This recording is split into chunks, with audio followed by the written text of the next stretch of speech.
Hi hello నమస్తే welcome to our channel. నేను మీ Charmi. Present ఇటు రెండు తెలుగు రాష్ట్రాలలో ఒక వీడియో బాగా చెక్కలు కొడుతుంది అని చెప్పొచ్చు. అదొచ్చేసి ప్రణీత్ హనుమంత్ అనే ఒక వ్యక్తిది.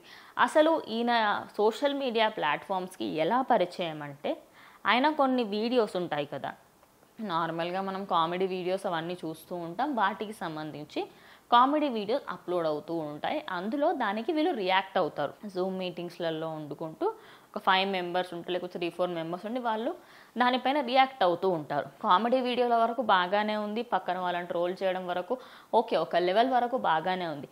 కానీ రీసెంట్గా వాళ్ళు ఒక వీడియో చేయడం జరిగింది. అదేమిటి అంటే, ఒక తండ్రి ఇంకొక చిన్న పాపకి సంబంధించి ఒక వీడియో ఉంటుంది. దానిపైన అసభ్యకరంగా మాటలు మాట్లాడడం జరిగింది. కొన్ని మాటలైతే అసలు ఈ జనరేషన్లో ఎవరు వినకూడదు అనే విధంగా కూడా కొన్ని మాటలు ఉన్నాయని చెప్పుకోవచ్చు. అలాంటి మాటలు ఉన్నప్పుడు అసలు అటువంటిది సోషల్ మీడియాలో అప్లోడ్ చేయకూడదు. అండ్ అందులో వాళ్ళే మాట్లాడుకుంటారు, ఇంకా దీనిపైన ఎక్కువ మాట్లాడితే బీప్ అవుతుంది అని. మరి అలాంటి మాటలు మాట్లాడాల్సిన అవసరం ఏమిటి అని చెప్పేసి సోషల్ మీడియాలో చాలామంది దీనిపైన అగెనిస్ట్ అవుతున్నారు. అయితే ఇది వైరల్ అవ్వడానికి గల మెయిన్ రీజన్ ఏంటి అంటే, సోషల్ మీడియా ప్లాట్ఫామ్స్లలో ఎంతైతే తొందరగా గుడ్ స్ప్రెడ్ అవుతుందో అంతే తొందరగా బ్యాడ్ న్యూస్ కూడా స్ప్రెడ్ అవుతుంది. సేమ్ వేలో దీనికి సంబంధించి ఎవరెవరైతే మీమర్స్ ఉన్నారో, ఎవరైతే ట్రోలర్స్ ఉన్నారో వాళ్ళు దానిపైన ఇంకా ట్రోల్ చేయడం జరిగింది.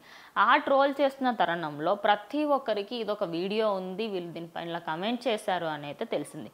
అయితే దానికి స్పందిస్తూ సాయి దుర్గా తేజ్ కూడా ఆయన ట్వీట్ చేయడం జరిగింది. సో సాయి దుర్గా తేజ్ ఆయన కెరియర్లో ఇప్పుడు బ్రో మూవీ తర్వాత ఇప్పుడు దానికి సంబంధించి విరూపాక్ష మూవీ కానివ్వండి, దాని తర్వాత ఏ మూవీస్ అయితే ఉన్నాయో వాటన్నిటికీ సంబంధించి మంచి రెస్పాన్స్ సంపాదించుకున్నాడని చెప్పొచ్చు.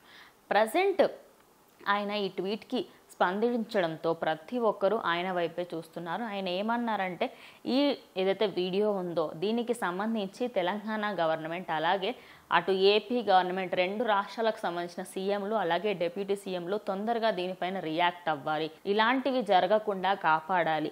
ఎందుకంటే అటు మహిళలకి అలాగే పిల్లలకి భద్రత కల్పించడమే ఇటు 2 తెలుగు రాష్ట్రాల ముఖ్య బాధ్యత. అది ఎలా మర్చిపోతున్నారు? దీనికి సంబంధించి మీరు ఖచ్చితంగా యాక్షన్ తీసుకోవాలి. ఆ యూట్యూబర్కి సంబంధించి ఆయనకి అసలు ఎందుకు ఇలా చేయాల్సి వచ్చింది, ఏంటి ఇంత అసభ్యకరంగా మాట్లాడాల్సిన అవసరం ఏంటి అనే దానిపైన కూడా చర్చించాలి అని చెప్పేసి అయితే ఆయన ట్వీట్ పెట్టడం జరిగింది. సో ప్రజెంట్ ఆయన ట్వీట్ సోషల్ మీడియా మొత్తంలో చక్కర్లు కొడుతుంది. సో ఈ టాపిక్ పైన మీరేమనుకుంటున్నారో మీ అభిప్రాయాన్ని కమెంట్ చేయండి.